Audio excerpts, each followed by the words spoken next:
بسم الله الرحمن الرحيم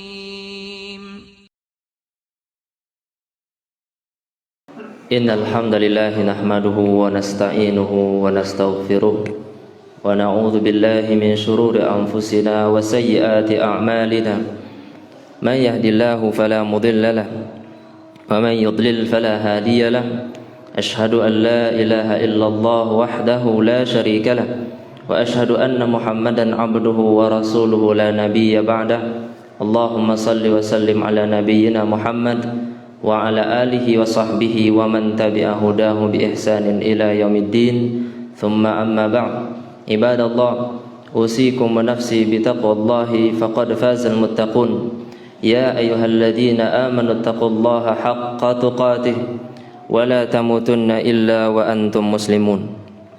Bapak-bapak kaum muslimin jamaah Jumat rahimakumullah. Setelah memuji Allah Subhanahu wa taala dan berselawat kepada nabinya Muhammad sallallahu alaihi wasallam, maka hari-hari yang telah berlalu hendaklah kita renungi apa yang sudah kita kemukakan untuk hari esok. Karena perintah bertakwa itu Allah sebutkan dua kali. Ya ayyuhalladzina amanu taqullaha wal tanzur nafsum ma qaddamat lighadin wattaqullah. Dua perintah takwa diapit dengan tengahnya ada perintah untuk memuhasabah diri kita masing-masing. Maka semakin hari jatah hidup kita semakin berkurang. Tidak ada yang meyakini bahwa dia akan bertahan lama dalam kehidupan yang fana ini. Oleh karena itu hendaklah semakin kita dekat ke alam kematian, semakin bertakwa hati kita kepada Allah Subhanahu wa taala, semakin kita sangat ingin mematuhi perintah Allah Subhanahu wa taala dan menjauhi larangan-larangannya, serta menyesali atas kelalaian pada hari-hari yang berlalu dan berazam kuat untuk mengisi hari-hari yang tersisa dengan amal yang saleh. Mudah-mudahan Allah Subhanahu wa taala menerima dan meridai kita, amin ya rabbal alamin. Kaum muslimin jamaah Jumat rahimakumullah, di surat Al-A'raf ayat kedua Allah berfirman, Kitabun unzila ilaika fala yakun fi sadrika harajun minhu litunzira bihi wa dzikra lil mu'minin. Sebuah kitab yang telah diturunkan kepadamu, janganlah dadamu merasa sesak, merasa sempit dengannya, agar engkau memberi peringatan dan agar menjadi nasihat dan pelajaran berharga bagi kaum yang beriman. Maka Al-Quran adalah nasihat yang berharga dari Allah Subhanahu wa ta'ala bagi orang-orang yang beriman. Dan dengan Al-Quranlah orang-orang yang takut akan ancaman Allah Subhanahu wa ta'ala diingatkan. Allah berfirman di surat Qaf ayat terakhir, wa dzakir bil qur'ani man yakhafu wa'id. Dan peringatkanlah dengan Al-Quran siapa yang takut akan ancamanku.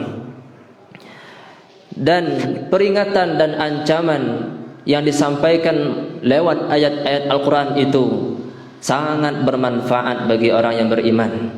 Allah berfirman di surat Az-Zariyat ayat 55, wa dzakir bil qur'ani man yakhafu wa'id fa inna dzikra tanfa'ul mu'minin. Dan peringatkanlah, karena sesungguhnya peringatan itu sangat bermanfaat bagi orang yang beriman. Ketika Allah Subhanahu wa ta'ala menyuruh kita untuk menegakkan salat di antara dua ujung siang dan dari sebagian malam, Allah berfirman di surat Hud ayat 114, wa aqimis salata tarafin nahari wa zulafan minal lail. Dirikanlah salat di antara dua ujung siang dan pada sepotong malam. Innal hasanati yudhibanas sayyi'at. Sesungguhnya kebaikan-kebaikan dapat menghapus keburukan. Dzalika dzikra lidzakirin. Mendirikan salat dan mengetahui bahwa kebaikan itu akan menghapus keburukan, itu adalah pelajaran berharga bagi orang yang ingat dan selalu mengingat akan janji-janji Allah Subhanahu wa ta'ala. Maka Allah Subhanahu wa taala mengutus para rasulnya memberikan peringatan akan adanya azab apabila mereka berpaling. Allah berfirman di surat Asy-Syura ayat ke-208 dan 209, "Wa ma ahlakna min qaryatin illa laha mundziruna dzikra." Dan tidaklah kami binasakan sebuah negeri melainkan telah ada sebelumnya para pemberi peringatan sebagai utusan untuk memberikan nasihat dan pelajaran berharga. Azab yang menimpa kaum Nabi Nuh, Allah Subhanahu wa taala nyatakan di surat Al-Haqqah ayat ke-12, "Inna lamma taghal ma'u hamalnakum fil jariyah." Di ayat 11-nya Allah berfirman, sesungguhnya kami telah mengangkut kalian, yakninya para nenek moyang kita dahulunya, di atas perahu ketika air bah itu sudah sangat luar biasa. "Linaj'alaha lakum tadhkiratan wa ta'iyaha udhunun wa'iyah." Allah berfirman di ayat ke-12-nya, agar kami jadikan dengan peristiwa besar itu sebagai pelajaran berharga dan agar telinga-telinga yang mau memperhatikan menyimaknya. Bahwa siapa yang beriman dan mendengar peringatan yang disampaikan oleh para utusan Allah, maka mereka lah orang yang selamat. Dan mereka yang berpaling dan lari, maka mereka adalah orang-orang yang akan binasa. Dan Allah Subhanahu wa taala mengingatkan kita dengan api yang berada di sekitar kita, bahwa itu juga sebagai peringatan. Di surah Al-Waqi'ah ayat ke-73 Allah berfirman, "Nahnu ja'alnaha tadhkiratan wa mata'an lil muqwin." Sesungguhnya kami jadikan api itu dua.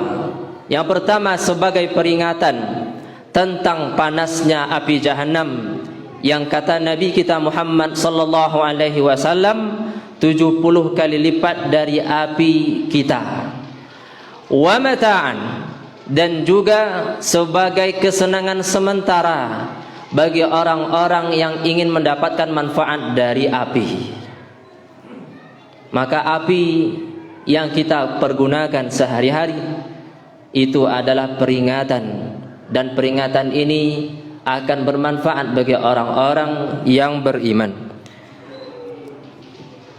Kaum muslimin jamaah Jumat rahimakumullah, namun tidak semua orang yang mendapatkan manfaat dari peringatan itu. Allah berfirman di surat Qaf ayat ke-37, "Inna fi dzalika ladzikra liman kana lahu qalbun aw alqas amma wa huwa syahid." Sesungguhnya pada peringatan dan pembinasaan negeri-negeri yang membangkang ada pelajaran dan nasihat yang sangat berharga bagi orang yang masih punya hati atau memberikan pendengarannya dan dia memperhatikan kejadian yang dia lihat atau yang dia saksikan. Maka peringatan itu akan bermanfaat bagi orang yang beriman, yang mendengar dengan hatinya, yang memasang pendengarannya untuk melihat apa yang terjadi bagi orang-orang yang berpaling dari jalan Allah Subhanahu wa taala. Maka neraka pun sebagai api akhirat yang Allah ancam kepada hamba-hambanya, tidak lain dan tidak bukan adalah peringatan dan nasihat yang berharga. Allah berfirman di ayat terakhir, di potongan terakhir surat Al-Muddathir ayat ke-31, "Wa ma hiya illa dzikra lil bashar." Dan tidaklah neraka itu melainkan peringatan bagi manusia secara umum. Maka peringatan, nasihat, ancaman dari ayat-ayat Al-Quran itu bermanfaat selama dalam kehidupan. Namun apabila sudah datang Allah dan malaikat sudah berbaris dengan rapinya dan didatangkan Jahannam Allah berfirman di surat Al-Fajr ayat ke-23, waji'a yawma idzin bi jahannam yawma idzin yatadhakkarul insan. Ketika Allah telah datang untuk memutuskan perkara di antara hamba-hambanya, dan para malaikat pun turun memagar betis para manusia dan jin dengan rapinya, dan didatangkan jahannam yang kata Nabi sallallahu alaihi wasallam laha sab'una alfi zimam, dia ditarik dengan 70.000 rantai. Ma'a kulli zimami sab'una alfi malak, setiap rantai itu akan ditarik oleh 70.000 malaikat. Ketika itulah semua umat akan bertekuk lutut, kullu ummatin jathiyah. Maka semua orang pasti mengingat. Tapi sayang, Allah berfirman, anna lahumudz dzikra. Apa gunanya mengingat kelalaian selama hidup di dunia? Apa gunanya mengingat dosa-dosa ketika kondisi seperti itu? Tidak ada lagi gunanya mengingat kelalaian, dosa, kesalahan.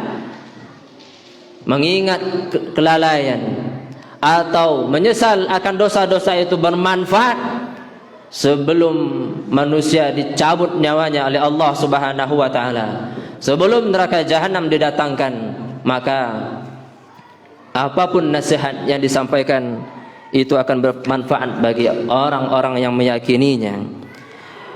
Maka orang yang paling zalim itu adalah yang diingatkan dengan ayat-ayat Allah, dibacakan kepadanya ayat-ayat Allah dengan sangat terangnya, dia paham artinya, maknanya, namun dia berpaling dan tidak mengindahkannya.